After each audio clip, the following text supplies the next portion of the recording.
10, 9, 8, 7, 6, 5, 4, 3, 2, 1. We have ignition.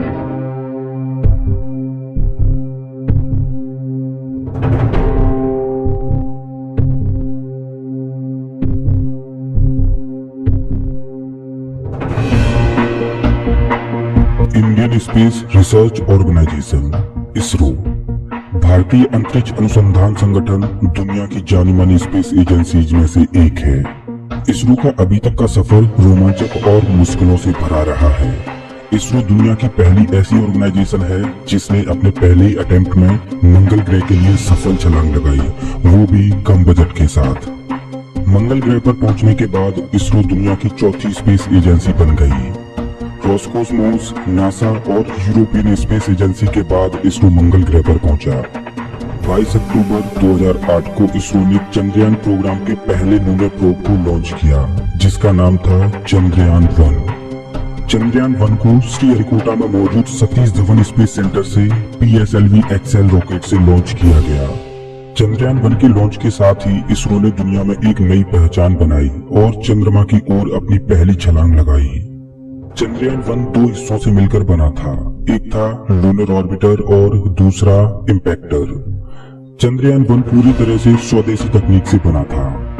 जब चंद्रयान 1 चांद के ऑर्बिट में पहुंच गया, तब चांद के ऑर्बिट में परिक्रमा लगाते हुए 14 नवंबर 2008 को चंद्रयान ऑर्बिटर से इम्पैक्टर को सेपरेट किया गया और इम्पैक्टर को साउथ पोल पर क्रैश लैंड कराया गया। जैसे ही भारत द्वारा भेजे गए चंद्रयान 1 के इम्पैक्टर ने चांद की सतह को छुआ, वैसे ही भारत चांद की सतह पर अपना ध्वज लहराने वाला दुनिया का चौथा देश बन गया।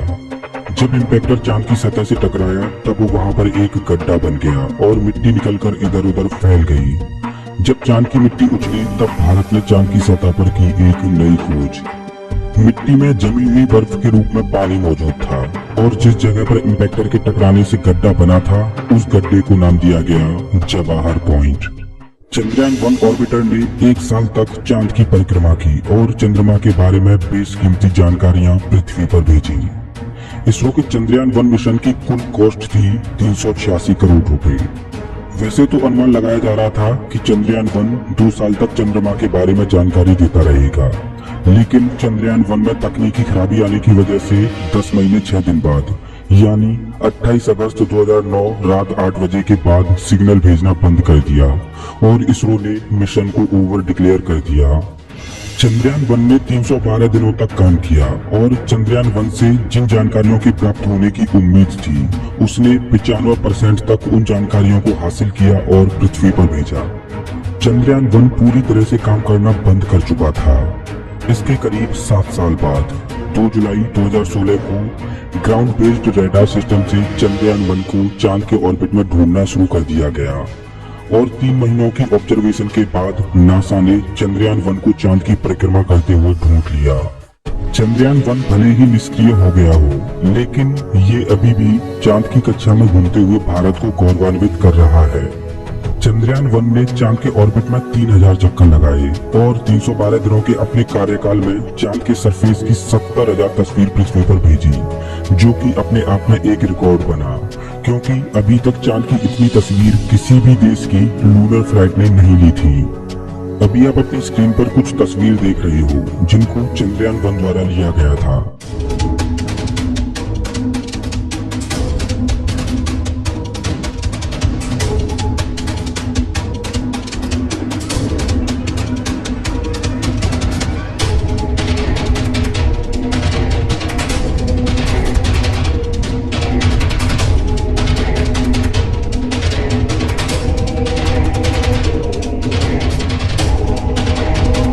इसरो का चांद पर जाने का सफर यही नहीं रुका। अब इसरो ने एडवांस टेक्नोलॉजी के साथ चंद्रयान 2 पर काम करना शुरू कर दिया। 12 नवंबर 2007 को Russian federal space agency Roscosmos और इसरो ने चंद्रयान 2 प्रोजेक्ट पर साथ मिलकर काम करने के लिए एग्रीमेंट साइन किया। एग्रीमेंट के अनुसार इसरो की जिम्मेदारी थी ऑर्बिटर और रोवर बनाने की, वहीं रशियन एजेंसी की जिम्मेदारी थी चांद पर रोवर को उतारने के लिए लैंडर बनाने की। 18 सितंबर 2008 को उस समय के प्रधानमंत्री डॉक्टर मनमोहन सिंह ने यूनियन कैबिनेट की मीटिंग में इस चंद्रयान 2 प्रोजेक्ट को अप्रूव किया। दोनों देशों के वैज्ञानिकों ने मिलकर 2009 तक चंद्रयान 2 की डिजाइन तैयार कर ली। चंद्रयान 2 को 2013 में लॉन्च किया जाना था, लेकिन रशियन एजेंसी ने 9 नवंबर 2011 को मंगल ग्रह के एक चांद फोबोस के लिए फोबोस ग्रंट मिशन लॉन्च किया।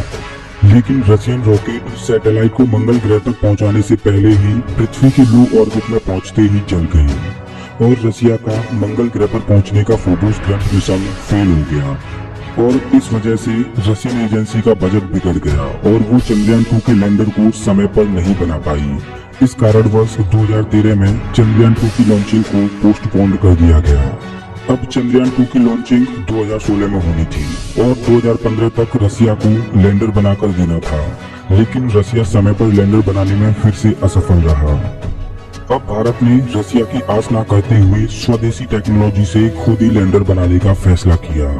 अब चंद्रयान 2 को मार्च 2018 में लॉन्च किया जाना था, लेकिन लॉन्च व्हीकल पर कुछ टेस्ट करने की वजह से चंद्रयान 2 की लॉन्चिंग को 2019 तक पोस्टपोन कर दिया। फरवरी 2019 में विक्रम लैंडर के एक टेस्ट के दौरान 2 पैर थोड़े से डैमेज भी हुए थे। चंद्रयान 2 को अब 14 जुलाई 2019 को लॉन्च किया जाना था, लेकिन एक टेक्निकल ग्लिच के चलते चंद्रयान 2 की लॉन्चिंग को रीशेड्यूल किया गया। फाइनली 22 जुलाई 2019 को वो ऐतिहासिक पल आया जब इसरो ने अंतरिक्ष की दुनिया में एक और बड़ी ऐतिहासिक छलांग लगाई। 22 जुलाई 2019 को दोपहर के 2:43 पर सतीश धवन स्पेस सेंटर के दूसरे लॉन्च पैड से geosynchronous satellite launch vehicle mark 3 यानी GSLV मार्क 3 ने चंद्रयान 2 को लेकर अपनी उड़ान भरी। चंद्रयान 2 ने 22 जुलाई से 13 अगस्त तक पृथ्वी की कक्षा में ही अलग अलग ऑर्बिट में चक्कर लगाए और चांद तक पहुंचने के लिए पर्याप्त वेलोसिटी गेन की। 13 अगस्त को चंद्रयान 2 ने पृथ्वी के ऑर्बिट को छोड़ चांद के लिए लंबी छलांग लगाई। इसके करीब एक हफ्ते बाद 20 अगस्त को चंद्रयान 2 चांद के ऑर्बिट में प्रवेश कर गया। 20 अगस्त से 1 सितंबर तक यान को कंट्रोल करते हुए चांद के नजदीकी ऑर्बिट तक पहुंचाया गया। चंद्रयान 2 को 3 भागों में मिलकर काम करना था। एक है ऑर्बिटर, जिसको 7.5 साल तक चांद की परिक्रमा करते हुए बेशकीमती जानकारियां पृथ्वी पर भेजनी है। दूसरा भाग है विक्रम लैंडर, जिसको चांद की सतह पर उतरना था।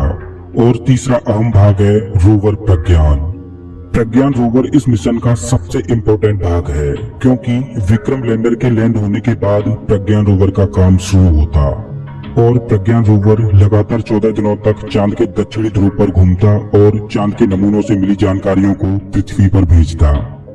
2 सितंबर को चांद की परिक्रमा कर रहे चंद्रयान 2 के दूसरे भाग विक्रम को ऑर्बिटर से अलग किया गया और विक्रम ऑर्बिटर से अलविदा लेकर चांद की सतह को छूने के लिए चला। इसरो के वैज्ञानिकों ने विक्रम लैंडर को अगले 6 दिनों तक कंट्रोल करते हुए चांद की सतह के करीब पहुंचाया। 7 सितंबर रात 1:50 पर विक्रम लैंडर को चांद की सतह पर उतरना था, लेकिन जैसे जैसे विक्रम के चांद पर उतरने का समय नजदीक आ रहा था, वैसे वैसे वैज्ञानिकों के चेहरे पर तनाव बढ़ता जा रहा था, क्योंकि वैज्ञानिक जानते थे कि चंद्रयान 2 मिशन का सबसे कठिन फेज होगा आखिरी के वो 15 मिनट जब विक्रम सतह पर उतरेगा।